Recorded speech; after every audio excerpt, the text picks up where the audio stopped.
முருகனின் அறுபடை வீடுகளில் 3வது படை வீடு பழனி முருகன் கோவில். முருகன் பழத்திற்காக கோபித்துக் கொண்டு நின்றதால் பழனி என பெயர் பெற்றது. 2000 ஆண்டுகள் பழமை வாய்ந்தது. இது தமிழ்நாட்டில் திண்டுக்கல் மாவட்டத்தில் இருக்கிறது.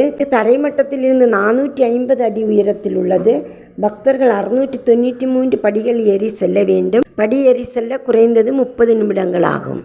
படியேற சிரமப்படும் பக்தர்களுக்கு மலை உச்சியை அடைவதற்கு ரோப்கார் அல்லது விஞ்ச் அதாவது பிடிவட ஊர்தி வசதி செய்யப்பட்டுள்ளது.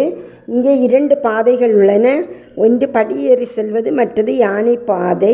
யானை பாதை என்பது சரிவாக நடந்து ஏறுவது. இது மிகவும் எளிமையான பாதை. வழியில் இளைப்பாறுவதற்கு பெஞ்சுகள் போடப்பட்டுள்ளது. தண்ணீர் வசதியும் உள்ளது.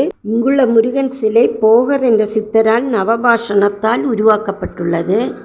சரவண பொய்கை இந்த கோவிலின் அருகில் உள்ளது. இங்குள்ள முருகனை வழிபட்டால் தீராத நோயும் தீரும் என்பது ஐதீகம். சப்ஸ்கிரைப்